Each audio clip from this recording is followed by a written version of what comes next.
Have you ever wondered how great minds become great? How do they absorb information not just twice as fast, but 3 times as fast as the average person? What if I told you that the key to unlocking this level of learning is within your grasp? I am Elon Musk. You may know me as the CEO of SpaceX and Tesla, the founder of Neuralink and the Boring Company. But today, I'm not here to talk about electric cars, space travel, or brain-machine interfaces. Today, I am here to share with you the secrets of learning at an accelerated pace, a pace that has helped me disrupt multiple industries and bring about radical innovations. The physics of learning. The first lesson in accelerating your learning pace is about the fundamentals of knowledge, the physics of learning, if you will. It's simple. Understand the basic principles of a field, and you can learn anything within that field much faster. You see, knowledge, much like a tree, grows from the roots. By grasping the fundamental principles, the trunk and big branches, you can hang all the other details, the leaves, in place. Take the time to identify these principles in whatever you want to learn. For instance, when I wanted to build rockets, I didn't start by learning intricate details about spacecraft. I began with the basics of physics, the fundamental equations and principles. This foundational understanding enabled me to grasp complex aerospace concepts much more swiftly later on. Now let's talk about reasoning from first principles. It's a method derived from physics that is used to break down complicated problems and generate original solutions. It involves breaking down complex processes into their most fundamental parts and then reassembling them from the ground up. It's like taking an engine apart and putting it back together. If you understand each component well, you can build an engine or solve a problem, even if you've never seen it before. Consider how I approached the problem of expensive space missions. The prevailing belief was that rockets are expensive, which is why space exploration was considered costly. However, by applying first principles thinking, I deconstructed the rocket into its base components and materials, calculating the raw material cost to be just a fraction of the typical finished rocket. This revelation led to the creation of SpaceX, with the goal of making more cost-effective rockets. Next is the lesson of learning transfer. This involves taking what we learn in one context and applying it to another, a key skill for multidisciplinary learning. When you understand the principles of physics, you can apply them to understand electrical circuits, space, energy, and even the internet. The principles of energy conservation, for example, can be seen in the way I approach battery technology at Tesla and how we think about sustainable energy consumption. Now, I want you to think about the last time you encountered a problem that seemed insurmountable. How did you approach it? Did you give up, or did you break it down to its core components? Click subscribe to this channel to get more profound lessons from the legend. Let's move to the concept of deep focus. This is a state where your attention is so focused on the task at hand that the world around you disappears. When I work on a new project, I immerse myself in it.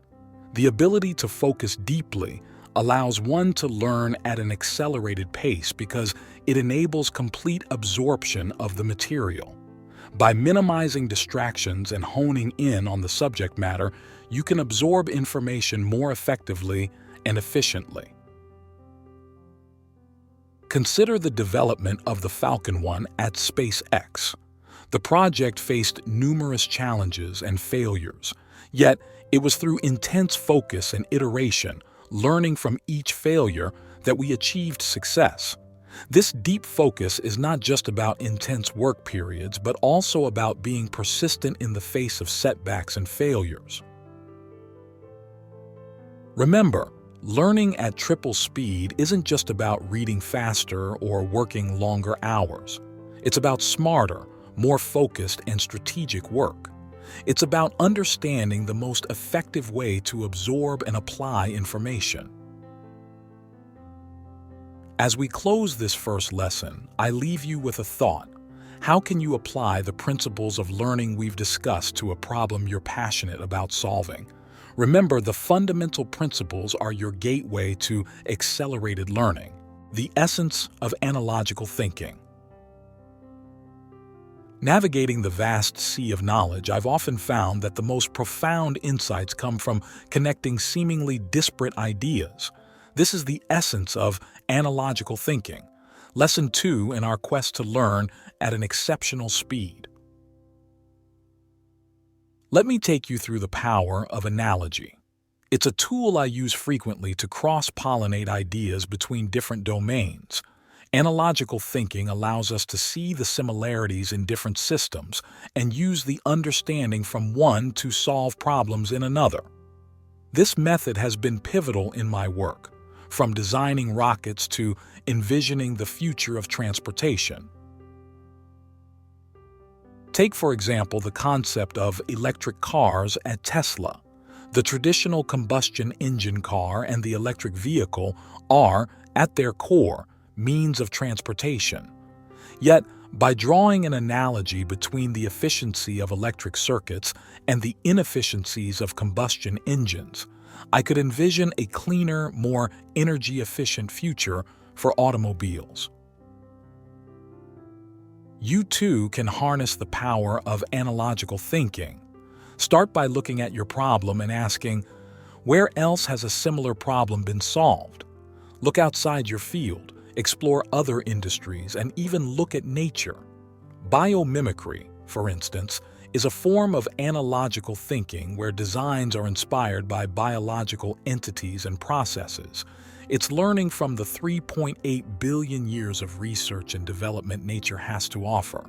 Let's also not forget the importance of metaphors and similes in analogical thinking. They're not just tools for writers to craft beautiful prose. They're powerful vehicles for conveying complex ideas in simple terms. For instance, I often describe a rocket's multi-stage design as a stack of Russian dolls, with each doll representing a stage of the rocket that drops away until the final one is set free. Now, I want to invite you to reframe a challenge you're facing by finding an analogy in a completely different realm. How can the solution from one area illuminate a path forward in another? One of my favorite quotes is, "If something is important enough, even if the odds are against you, you should still do it." This philosophy is a guiding light. It's about seeing beyond the immediate obstacles by drawing strength from analogous situations where perseverance prevailed. As we close this third lesson, I want you to think about how you can apply analogical thinking to accelerate your learning and problem-solving abilities. What are the parallels that can be drawn from other areas of your life or other disciplines that could provide a new angle on your pursuits? In the next and final part of our series, we'll explore the art of combining relentless curiosity with a disciplined routine to supercharge your learning process. Stay tuned for the grand finale, where we will bring all these lessons together to create a powerful learning methodology. Aspect of accelerated learning. In this third lesson, I want to focus on a critical aspect of accelerated learning, the balance of curiosity and discipline. It's a dual approach I've consistently applied in my own life, and it's essential for anyone looking to learn at a remarkable speed.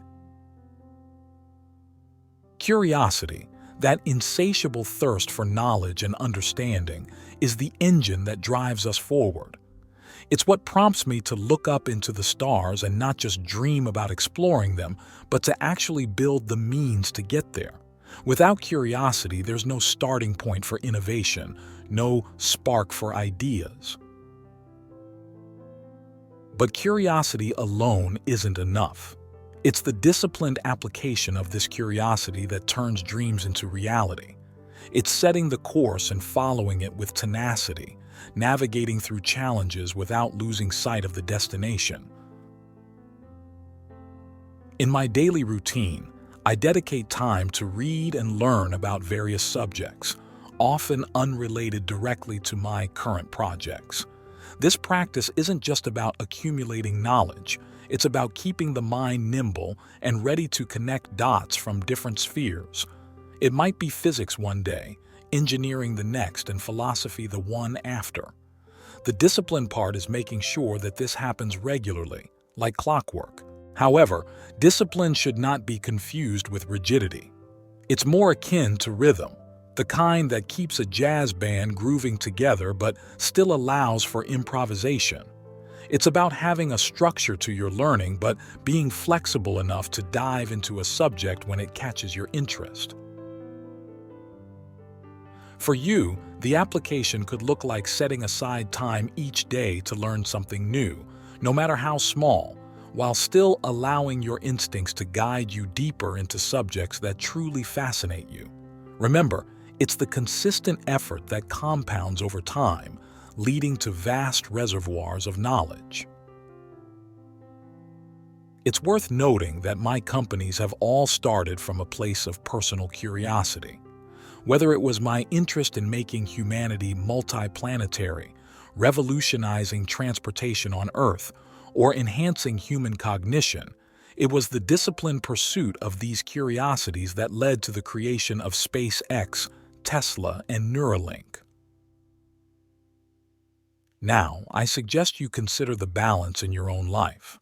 How can you feed your curiosity while also maintaining the discipline necessary to develop expertise? What structures or routines can you put in place to ensure you're both exploring broadly and diving deeply into the subjects that matter? In wrapping up this lesson, think about how you can maintain that delicate balance between the freedom of curiosity and the focus of discipline. It's this balance that will empower you to learn faster, think clearer, and execute on the vision that you hold for your future. Strategy for learning and innovation. In this fourth and final lesson, I turn to the synthesis of all we've discussed, aiming to create a cohesive strategy for learning and innovation. It's the culmination of interdisciplinary learning, analogical thinking, and the harmony of curiosity and discipline. I approach learning as a continuous cycle of input and output. The input is all the information I absorb through reading, conversations, and experiences. The output is how I apply that knowledge, whether it's in making decisions, developing new products, or solving complex problems. This cycle is at the heart of innovation. Let's consider how this works in practice. I often start with a broad question or a goal that's aligned with my passions and interests. From there, I soak up relevant information from a variety of sources, drawing from different disciplines and using analogical thinking to connect ideas. The key is not to hoard knowledge, but to actively apply it, testing hypotheses and gaining feedback. This is where the discipline comes in, maintaining the rigor of applying what I've learned and not being afraid to adjust my course based on new insights. For example, when I look at the challenge of sustainable energy, I draw upon my understanding of physics, engineering, economics, and environmental science. I synthesize these to identify not only the technical solutions, such as solar panels and batteries, but also to innovate in business models and infrastructure, like creating a network of electric charging stations. Now for you, consider how you can actively engage in this cycle. Start by identifying a goal or a problem you're passionate about. Then, immerse yourself in learning from various angles, actively seeking connections between what might seem unrelated. Finally, apply what you've learned in concrete ways, be it through writing, building, teaching, or any form of creation. Use the feedback from those applications to refine your understanding and approach. Remember, the true test of your learning is in its application. It's not enough to know, you must do. I've failed many times, but each failure was a learning point in the cycle, bringing me closer to the solution. Embrace failure as a teacher. As we wrap up, I urge you to look at learning not just as a means to an end, but as an ongoing process. It's not merely about collecting facts. It's about weaving those facts into a tapestry of understanding that can be applied to create something new and valuable.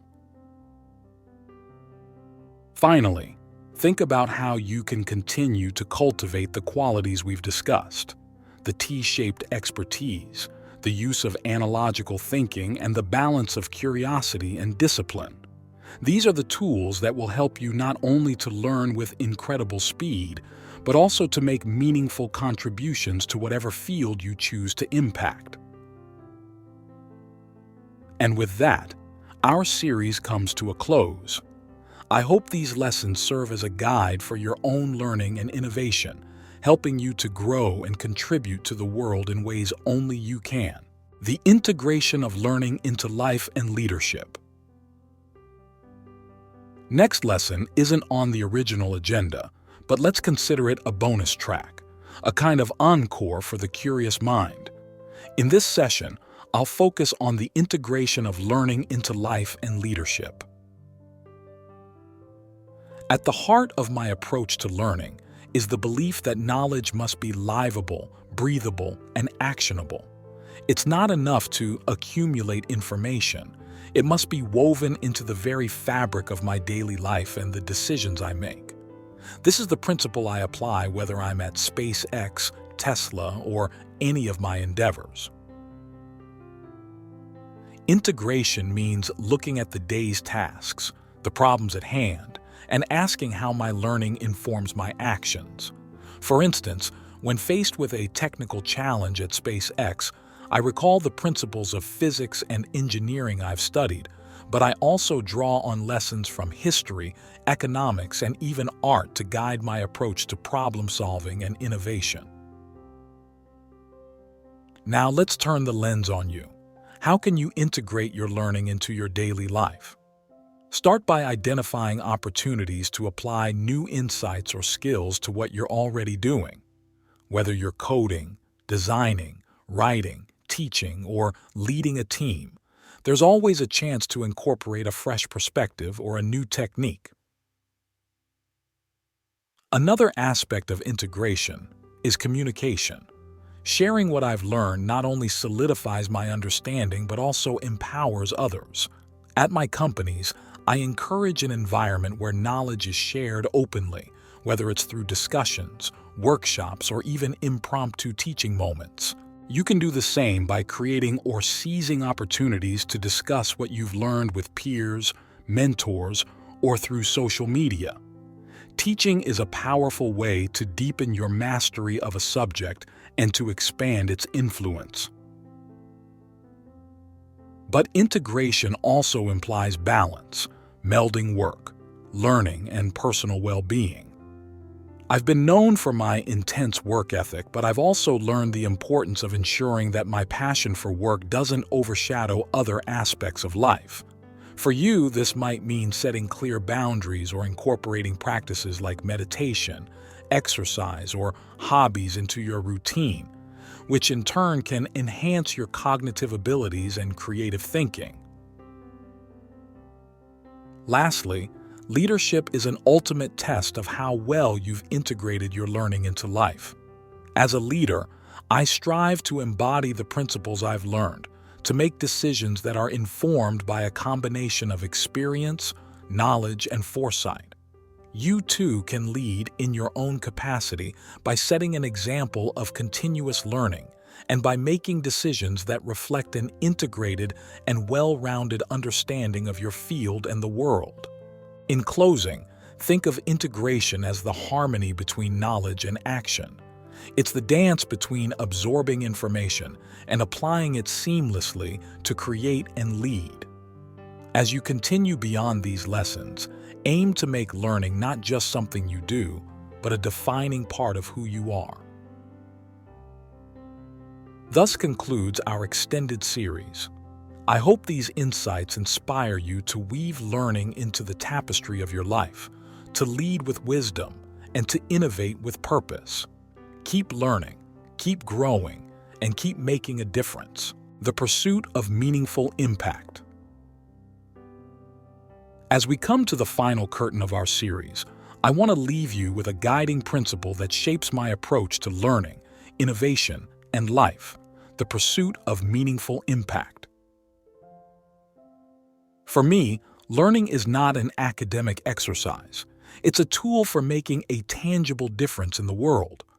Whether it's advancing space travel, developing sustainable energy solutions, or creating technology that enhances human potential, the ultimate goal is to solve problems that matter. So how can you align your learning with the goal of making a significant impact? It starts with identifying what you're passionate about and what you believe is vital for the betterment of humanity or the planet. Once you've pinpointed that area, channel your efforts into acquiring the knowledge and skills that will enable you to contribute effectively. In my case, I often begin with a problem that seems insurmountable and then work backward to acquire the knowledge and create the solutions needed to tackle it. This backcasting approach forces me to learn with purpose and apply my learning toward achieving clear goals. For you, it might mean focusing your learning on areas where you see a gap or a need. If you're passionate about education, learn about pedagogical theories, technological tools for learning, and the psychology of motivation. If climate change is your focus, dive into environmental science, policy, and renewable energy technologies. Next, consider how you can leverage collaboration. I've learned much from working with some of the brightest minds on the planet. Surround yourself with people who challenge you, teach you, and inspire you to go further. Learning is often a communal process, and the exchange with others can amplify your impact. Remember that making a difference often requires tenacity. It's about staying the course even when faced with setbacks. I've encountered my fair share of failures and criticisms, but these are not endpoints. They're part of the learning process. They're the moments that test and sometimes build your resolve. Finally, think about how your actions and learning can create ripples. It's not just about the immediate impact of your work, but also about inspiring and enabling others to act. Share your knowledge, advocate for change, and demonstrate what's possible. As we wrap up, I encourage you to keep your eyes on the horizon, the big picture. Align your learning with a sense of purpose, and let this purpose drive you to acquire knowledge, to innovate, and to lead. Whether you're building companies, devising solutions to global challenges, or shaping the minds of the next generation, let the pursuit of meaningful impact be your compass. Thank you for sharing this series. Carry forward the spirit of impactful learning, and may it guide you to leave an indelible mark on the world.